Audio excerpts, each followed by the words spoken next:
Hello, Larry King here at C5N. I am here today to talk to Billy Bob, who is an Alabama Highway Patrol.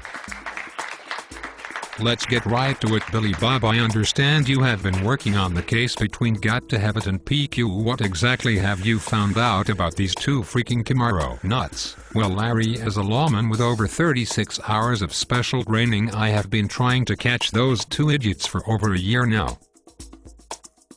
Once they resheved their cars, I was hot on their trail. PQ was easy to find at first because he was always having issues with his car. First he went to a bar and grill to eat, and as I was pulling into the parking lot I accidentally hit his car with my cruiser, so I quickly backed up and pulled into a different parking space. Let me get this right, you ran into PQ's car in the parking lot. Well, yes, Larry, but the damage was not bad. It was just a little nick. Then while I was keeping an eye out for him, I suddenly had to take a crap from the dozen donuts I had just eaten, so I ran into the Hardee's Nest door, and when I went into the bathroom I slipped on some soap. The next thing I remember was waking up in the emergency room. The doctors had just done emergency surgery on me to remove my beat stick from my rectum. So close, Billy Bob, to getting PQ. Were they able to save your stick, or was it damaged during the accident?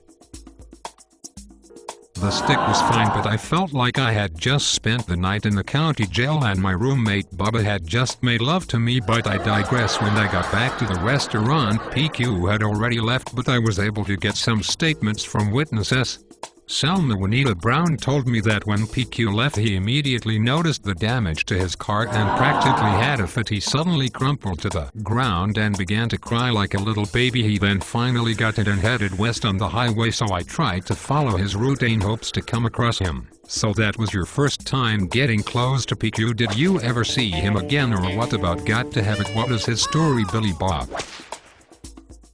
Oh, I got close to PQ many times, but he keeps slipping away. gthavit is another story entirely. He is a sly and sneaky guy that uses the color of his Camaro like camouflage. Rarely does he leave the confines of his domicile except at dusk to make his run to the beer store, so that is where I waited for him. Waited at the beer store for gthavit.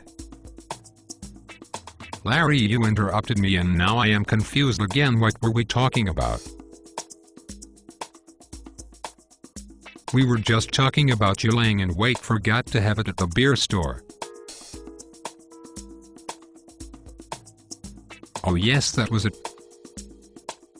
So as I sat in the bushes and cut a vine drinking my coffee and dipping my donuts, I suddenly heard this loud roar from a big V8 and I knew it was my man, so I started down the hillside to get close enough to make my move. And I heard a terrible sound. gthavit had just caused someone to run off the road from the shine and look of his car. Just the look of his car caused a wreck to happen. Hell yes, Larry. Have you ever seen a Tom Henry racing Camaro before? It is quite possible that girls get pregnant with it just driving by. Once again, I digress. I am a highway patrol officer, so it is my job to protect public safety, and I had to go and check on the occupants of the wrecked car. But somehow my gun got tangled up in the cutoo and I could not get off the hillside. I think it grew over me while I was waiting because the vine had gone through my belt loops and wrapped itself around my legs. I was in real danger now, but I used my radio to call for help. But my batteries was dead cause I was using it to talk to Bella back at the station. As I lay there thinking that this might be the last stakeout I would ever be on, I saw gthavit running into the beer store.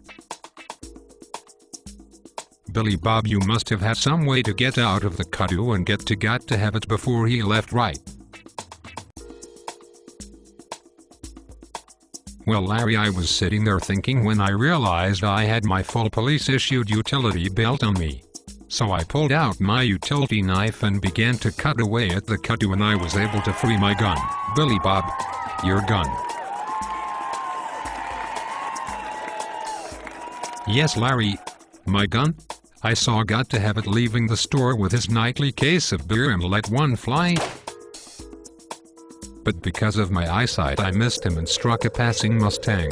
Billy Bob, I think you must be just about the dumbest patrolman in all of Alabama. How many others are on this manhunt with you? And more important, are both PQ and Got to Have It still at large? Or rather only two of us that continue the search, but my partner simply has been no help whatsoever on the case, mostly because ever since he got a chicken bone stuck in his throat and a bad case of heartworms, he has been so lazy he never gets out of the car. Billy Bob, your partner is a dog, is it not? What I find amazing is these two have been able to outsmart you while drunk or preoccupied with their cars. Larry, I am the lot down there boy, and I would suggest that you respect my authority or I will throw you in the jail with Bubba. I am getting the feeling that if you were to bring your Toyota Prius down to Alabama, that those two boys would be putting a new LS3 or L99 in there and putting some Camaro stickers on it. Well, one thing is for sure, I would not worry too much about you catching us. You might fit in because of your suspenders, but I would still find you. Billy Bob, it has been a pleasure to have you on our show tonight. And I wish you luck trying to catch PQ and Got to Have It. And to everyone out there on C5N, have a good evening and God bless.